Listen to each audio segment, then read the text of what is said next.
दुनिया में एक अलग सुञाणप आहे। संदसि तहज़ीब, सकाफ़त, संगीत ऐं माग हंधे मागे मशहूर आहिनि। हज़ारे सालनि जी तारीख़ रखंदड़ सिंध जे इल्म, अदब, ॿोलीअ, हुनर ऐं रिवायतुनि खे ज़िंदा रखण लाइ अवाम इनफ़रादी तौर ऐं सरकारी तोड़े गैर सरकारी इदारा इज्तिमाई तौर पाण पतोड़े रहिया आहिनि। अहिड़नि इदारनि में सिंध हुकूमत जो सकाफ़त खातो ऐं सिंध फनकार वेलफेयर ट्रस्ट बि शामिल आहिनि। ताज़ो सिंध जी सकाफ़त ऐं ॿोलीअ जे मैदान में ख़िदमत कंदड़नि खे मञता ॾियण लाइ सिंध एक्सीलेंस अवार्ड विरहाइण जी तक़रीब थी, जंहिं में सकाफ़ती शो पिणु कयो वियो। इहा तक़रीब सिंध फनकार वेलफेयर ट्रस्ट ऐं सिंध जे सकाफ़त खाते पारां arts council of Pakistan Karachi में थी। तक़रीब जी ख़ासि महिमान सकाफ़त खाते वारी सूबाई वज़ीर ससुई पलीजो हुई। ॿियनि महिमाननि में सिंध जी औरतुनि जी तरक़ीअ जी वज़ीर तोकीर फातिमा भुट्टो, सकाफ़त खाते जा अॻूणा सेक्रेटरी शम्स जाफ़रानी, अब्दुल कादिर मंगी, सिंध जे वॾे वज़ीर जो पॉलिटिकल सेक्रेटरी नज़र मोहम्मद गाहो, अॻूणी MPA नसरीन चांडियो ऐं सीनियर अदाकार मुस्तफ़ा कुरैशी शामिल हुआ। तक़रीब जी शुरूआत क़ुरान पाक जे तिलावत सां कई वई। उन खां पोइ ख़ान मोहम्मद चांडे ऐं संदसि साथियुनि शाह अब्दुल लतीफ़ भिटाई जी वाई पेश कई।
अवार्ड तकरीब में मुख्तलिफ कैटेगरियूं रखियूं वयूं हुयूं।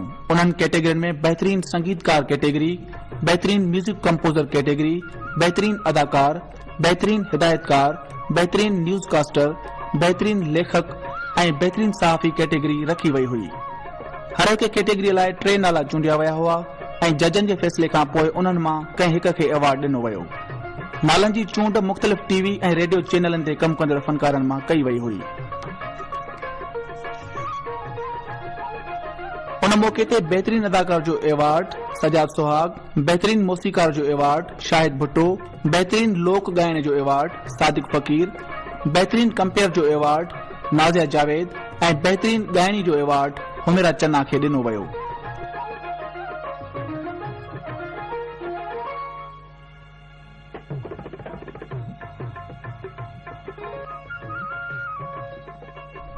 सीनियर अदाकारनि में मुस्तफ़ा कुरैशी, शहबाज दुरानी ऐं वसीम राजा खे बि अवार्ड ॾिना विया। सिंध जे सकाफ़त जी वज़ीर ससुई पलीजो, औरतुनि जे तरक़ीअ जी वज़ीर तोकीर फातिमा भुट्टो, पाकिस्तान टेलीविज़न जे GM मुस्तफ़ा कमाल मंदोखेल अवार्ड विरहाया। इन मौके ते सिंध फनकार वेलफेयर ट्रस्ट जे नवनि चूंडियल उहिदेदारनि खां कसम पिणु खणायो वियो। नवनि उहिदेदारनि में शमशेर अल हैदरी, शहबाज दुरानी, अल्ताफ सुमरो, मुस्तफ़ा मला, नज़र मोहम्मद गाहो ऐं ॿिया शामिल हुआ।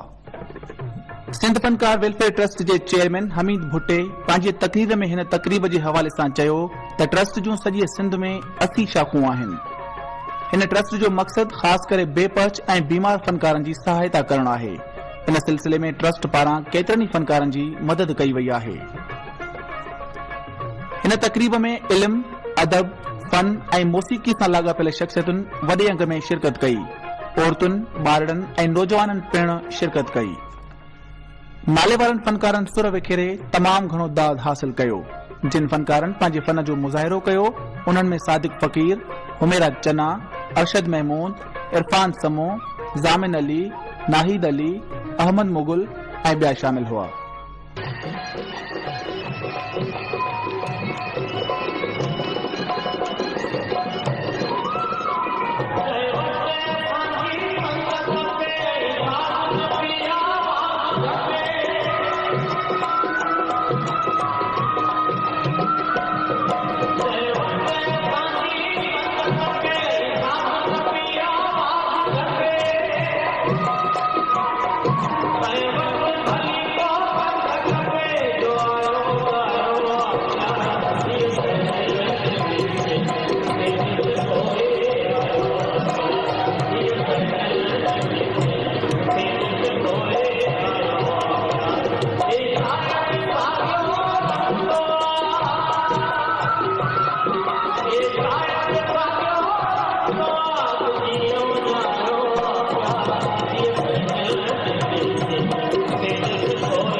सकाफ़त बाबति थियल हिन तक़रीब सां न रुगो सकाफ़त जी तरक़ी थी पर इन मैदान में ख़िदमत कंदड़नि जी हौसला अफ़ज़ाई पिणु थी।